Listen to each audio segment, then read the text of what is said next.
Hello, so this is the code file and let me show you how you can run it. So to be able to run the code file, you must have numpy installed on your system and you must have installed on CV2 package. So now we can run that particular file in VS Code and we can also run that particular file in Google in Jupyter Notebook. So it's totally up to you, whatever you want to use you can use, right? For the Jupyter Notebook, you have to install Anaconda Navigator. It's available for both Mac and for Windows, so it's not going to be a problem for that. Now to install the Anaconda Navigator, you can just write Anaconda Navigator install.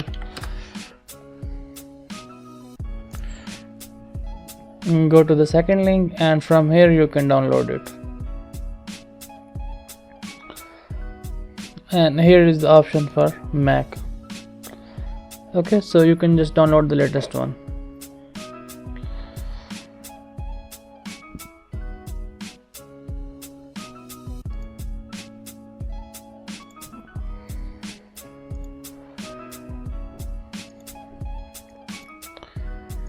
So once you install the Anaconda Navigator, you can open the Jupyter Notebook file from here on Jupyter Notebook.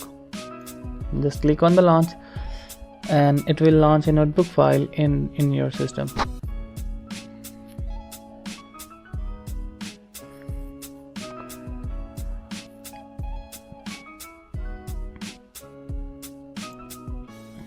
My system is a little bit slow, but it will run faster on your Macs.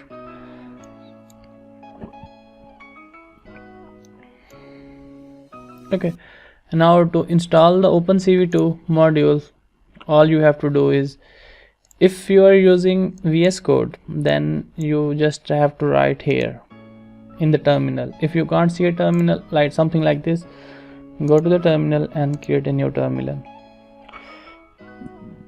And here you have to write pip install OpenCV Python. Okay, so once you enter it, it will start installing the import CV, the CV2 module. Okay, so once you install the CV2 module, then the code will work perfectly fine. But if you are not using VS Code and you are using Jupyter Notebook, then you have to come to Anaconda prompt, and here you have to write the same equation, same command, pip install OpenCV Python. Right, this is exactly the command. So you have to write it here, and when you press enter, it start writing it, it start installing it. So that's basically the installation of the module. So once it's done, all you have to do is you have to go to the code file. Now in the code file there are two chunks basically. This is the first one and this is the second one. Second one is for creating the plot and first one is for the video. And you have to come here in the first these lines. Now if you are using a video to see the values, you have to uncomment these lines and comment these lines, like remove all these hash signs and add all hash signs from here to here. So let's do it.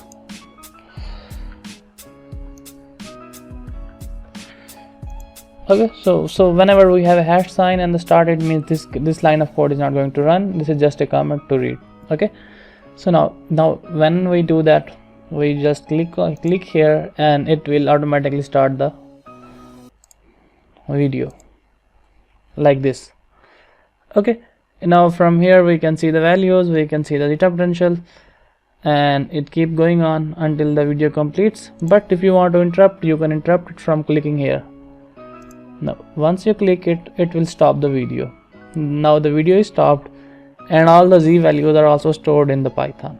Okay, and ignore that error because we are interrupting a video, that's why it's showing us an error, but it's not actually an error. We can see the output, right? Now since we have the zeta values, now we can plot them. To plot them, just go under and run that chunk. So once you run, you will see a plot here. Now you can do the exact same thing that was a VS Code. Now let's talk about the Jupyter Notebook.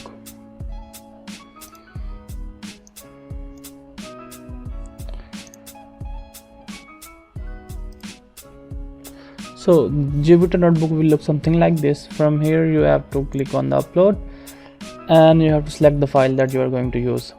Like in my case, I am going to use the file that I sent you. So you have to open it. You can rename it if you want to, but I'm going it with the same name. So now the file will be here. In the file, I have a lot of files, so I will just search it. Just double click it and it will open. It will look exactly like the VS Code, but it's just in Jupyter Notebook. Now this is the same code, and if we want to rerun it, we will just uncomment them. Let me tell you again, basically you can uncomment and multiple lines by using control plus /. Let me write it here.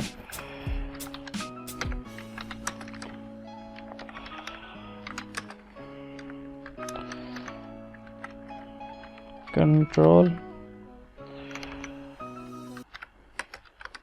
plus /.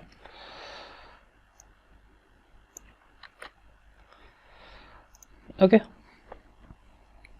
Now since I don't have the actual microscope, so you have to, when you're working with the microscope, you have to run this chunk instead of that one. Okay.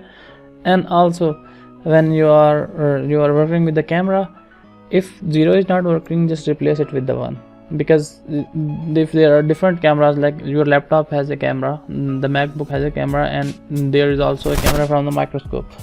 So your Mac will assign 0 to one camera and 1 to other camera. So if 0 is not working, just replace it with the 1. Okay. Now all set, we can just run that.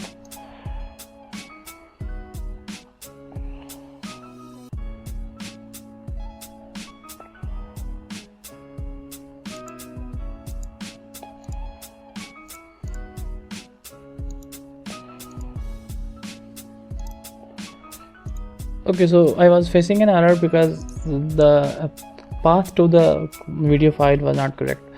So from in these commas, you have to mention the correct path to your video file if you are using a video file. Okay, and once you add the correct path to the video file, name of the video file, and the format .mp4 or whatever it is, all you have to do is you have to click on the run. Once you do that, it will start the video.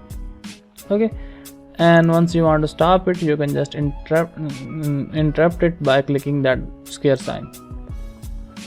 So once you do that, come to the next chunk and run it, and you will get the graph for the zeta values.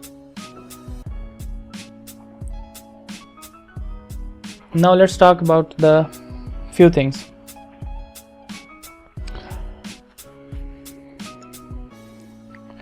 Now this particular code is optimized for cell detection. Okay, if you are thinking that there are some hyperparameters to the code, so if your code is not performing well in particular environment, like if you place a microscope in one room and you're getting better results, but there is a issue with light or something like that, and there is little bit of different types of videos from the microscope, so all you need to do is you just need to come here at here. Okay, and you have to adjust that based on your video. Like if you are not getting better, just change it to 1 from 1 to change it to 5 or change it to like 10. Okay, and basically these two, this one and this one you have to adjust them based on the scenario. Okay, most of the time the code will work super fine. Okay, but if there is a lot of change, like the environment is exactly different from the video, okay, then you have to adjust them. And also, if you are not able to adjust them on your own, you can just send me a video and I will adjust that for you. So that's it. And here is the code for calculating the zeta potential. Like, you have to update the values, and also you have to update the logic for the zeta potential based on the formula. So you have to modify these lines for zeta potential, and for the edge detection, and for the overall detection of the cells, you have to update these values. But you don't need to update these three values all the time. Most of the time it will work super fine, but if it's not working, then you have to little bit manipulate them. Okay, like change, just check it based on the observation, like how it's performing on 1, how it's performing on 5, how it's performing on 10, 15, 20. Okay, and you will find the better configuration. If you don't be able to find the better configuration, just let me know and I will update that.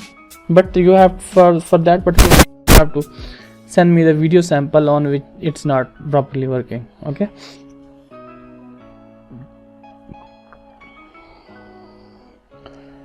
so that's it. That's how you can run the code on Jupyter Notebook and how you can run the code on VS Code. Now it's totally up to you which one do you want to prefer.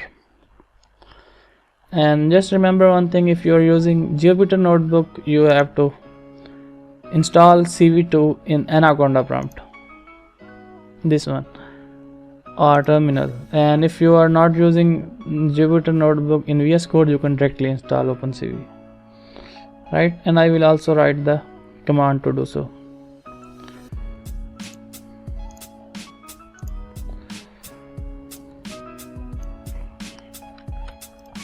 Here is the command that you need to run.